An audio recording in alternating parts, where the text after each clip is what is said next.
Saatnya kita membahas bagaimana efek psikologis dan trauma dari seorang anak yang menjadi korban kekerasan seksual kembali bersama dengan psikolog keluarga dan anak Mbak Novita Tandri di sini. Mbak Novita, selamat pagi. Terima kasih sudah bergabung di Selamat Pagi Indonesia. Terima kasih Mbak Maria, selamat pagi. Mbak Novita, apa sebenarnya efek yang bisa terjadi dari seorang anak yang kembali menjadi korban kekerasan seksual lagi?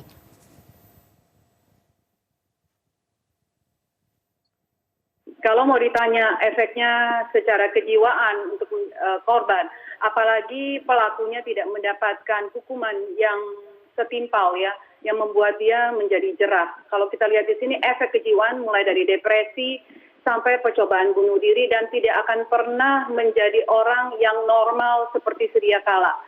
Jadi kalau bicara tentang fisik sudah pasti, bicara secara psikis sudah pasti. Jadi kalau kita bicara depresi sampai percobaan bunuh diri, bahkan bunuh diri, kita bicara efek di sini itu yang akan dialami oleh sang korban. Apalagi kalau dialami sejak usia masih anak ya. Jadi efeknya itu akan lebih panjang sampai anak ini menjadi dewasa. Nah, lalu bagaimana pemulihan trauma yang bisa dilakukan, Mbak? Nah ini kita selalu fokusnya kepada hukuman kepada si pelaku. Tapi kita lupa anak, apalagi kita bicara anak, kasus hari ini 14 tahun, bahwa terapi kejiwaannya ini harus ada satu orang yang mendampingi secara bukan 1-2 bulan pendampingan selama masalah ini diangkat di media massa, dia didampingi oleh psikolog atau counselor. Tapi bagaimana didampingi dia untuk seterusnya sampai anak ini menginjak dewasa. Nggak bisa hanya 1-2 bulan, Mbak. Ini urusannya bertahun-tahun kalau kita bicara trauma healing.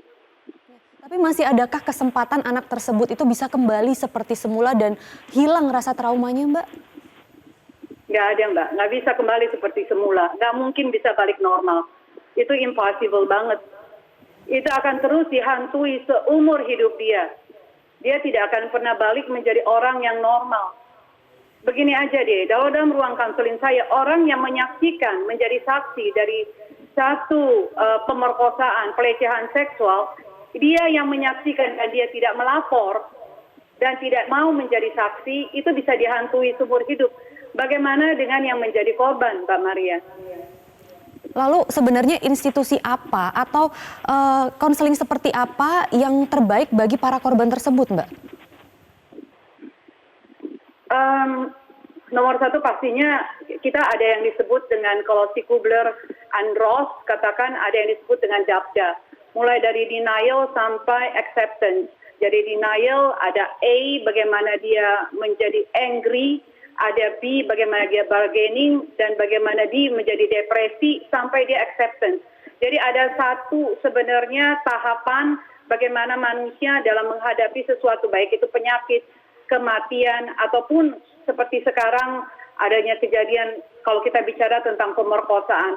Dari dia yang denial bahwa kenapa saya yang harus mengalami ini sampai dia acceptance, itu butuh satu proses terapi yang membutuhkan waktu sampai bertahun-tahun. Karena 5 tahapan ini anak, kalau kita bicara anak sekarang, tentunya anak yang dalam tahapan tumbuh kembang menjadi seorang yang akan mencari jati diri, mencari citra diri, untuk mencari tahu saya nanti identitas dirinya menjadi apa. Ini diporak-poranda, dihancurkan oleh satu kasus pelecehan seksual, dan ini bukan pelecehan saja tapi pemerkosaan, kekerasan seksual. Nah, Mbak Novita, kalau dari sudut pandang psikologis, pesan apa begitu yang bisa Mbak Novita berikan khususnya kepada pemerintah untuk benar-benar serius menangani hal ini, dan yang terakhir kontribusi apa yang bisa masyarakat berikan untuk para korban juga, Mbak? Hukuman seberat-beratnya, Mbak. Kalau saya mau bicara, hukuman seberat-beratnya, kalau sekarang Undang-Undang Perlindungan Anak pasal 81, pasal 760, 82 Jo, dan pasal 76E, Undang-Undang 35 2014, itu kan dari 5 tahun sampai 15 tahun, lalu hukumannya 5 miliar gitu ya.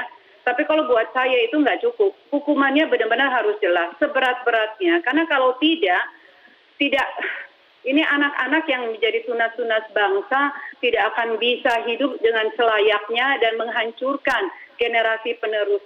Kalau kita lalai, kalau kita dengan santainya menghadapi ini, bahkan menyalahkan sang korban. Karena kalau saya lihat ini, sang korban yang ada 14 tahun, tadi dikatakan karena dilecehkan oleh pamannya sendiri, dititipkan di rumah aman supaya dia merasa aman. Tapi ternyata yang disebut sebagai aparat pemerintah justru yang melakukan dan mengajak orang lain untuk meniduri juga. Ini kan benar-benar sungguh biadab dan bejat sekali gitu ya. Hukumnya harus seberat-beratnya. Kalau buat saya cuma dua, terapi kejiwaan bukan hanya di penjara, karena juga korban pelaku kalau tidak dibereskan dia akan keluar setelah 5 tahun, setelah 2 tahun akan melakukan hal yang sama. Atau yang kedua dihukum mati, hukuman mati atau seumur hidup, Mbak. Baik, terima kasih Mbak Novita Tandri, psikolog anak dan keluarga sudah berbagi informasi di sini.